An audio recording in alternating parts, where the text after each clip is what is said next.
तो सड़कों के निर्माण कार्यों को लेकर हम सरलता से ये समझ जाते हैं कि सड़कों का अच्छा निर्माण करना हमें एक पिछड़े इलाके से शहरों के साथ जोड़ता है, जमीनी इलाकों को पहाड़ी इलाकों के साथ जोड़ता है। और ऐसे में ये भी कहा जा सकता है कि एक देश की एकता को बरकरार रखने में भी कुछ हद तक रेलवे के साथ साथ सड़कों के निर्माण का बहुत बड़ा हाथ है। खास तौर से जब हम बात करते हैं अपने हिंदुस्तान की, जहां आज भी लोग अपनी सहूलियत के हिसाब से ट्रेनों के साथ साथ सड़कों का भी मार्ग अपनाते हैं अपने गंतव्य स्थान तक पहुंचने के चलते। और इस संक्षिप्त में किए गए आकलन को अगर टटोला जाए तो हिंदुस्तान में बेहतर सड़कों के द्वारा बनाई गई कनेक्टिविटी को लेकर लॉजिस्टिक्स के साथ साथ देश की कई बड़ी समस्याओं का भी हल निकलता है। ऐसे में आज हम आपका ध्यान ले जा रहे हैं देश के कई राज्यों में नक्सलवाद से जुड़ी खबरों की ओर, जिसे हमारी सरकारें भी अपने अपने स्तर पर मिटाने के चलते जोरदार कोशिश में लगी हैं, जिसके परिणाम उन इलाकों में मुख्य तौर पर की जा रही डेवलपमेंट्स को लेकर देखे हैं, जिनमें बेहतर सड़कों का निर्माण कार्य, बेहतर शिक्षा प्रदान करने वाले विद्यालय और साथ ही बेहतर स्वास्थ्य केंद्रों के साथ साथ रोजगार के भी साधनों पर ध्यान दिया गया है। ऐसे में आज हम मुख्य तौर से नक्सलवाद को काबू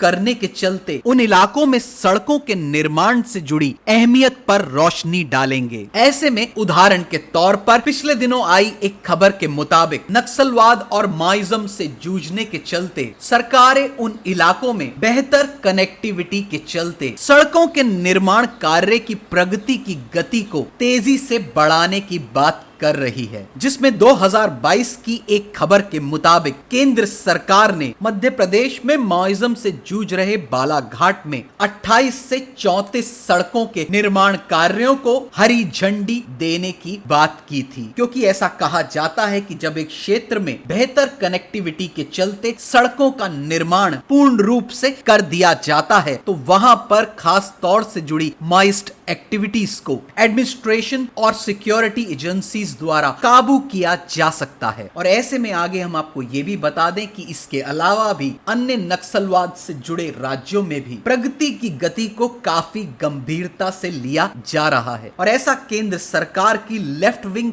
एक्सट्रीमिज्म नाम की स्कीम के द्वारा इंप्लीमेंट किया जा रहा है, जिस स्कीम के तहत केंद्र सरकार राज्य सरकारों को critical gaps in public infrastructure and services को फुलफिल करने के चलते एक बजट रिलीज करती है, ताकि किसी भी तरीके की लेफ्ट विंग एक्सट्रीमिज्म से जुड़ी गतिविधियों को उन राज्यों में काबू करने के चलते मदद की जा सके। और ऐसे में ये कहा जाता है कि देश में जब हम बड़े स्तर पर किसी इफेक्टिव इंप्लीमेंटेशन प्लान या स्कीम की कामयाबी को देखते हैं, क्योंकि उसमें पूर्ण रूप से केंद्र और राज्य सरकारों का बेहतर तालमेल के साथ एक बड़ा योगदान होता है, जो कि दूर दराज के इलाकों में रह रहे हर नागरिक को सुविधा पहुंचाता है। ये थी कुछ हाइलाइट्स कि कैसे एक बेहतर इंफ्रास्ट्रक्चर किसी भी तरीके की टेररिस्ट एक्टिविटीज को काबू करने में कारगर साबित हो सकता है। और ऐसे अपडेट्स देखने के लिए जुड़े रहिए द ट्रू हंट से।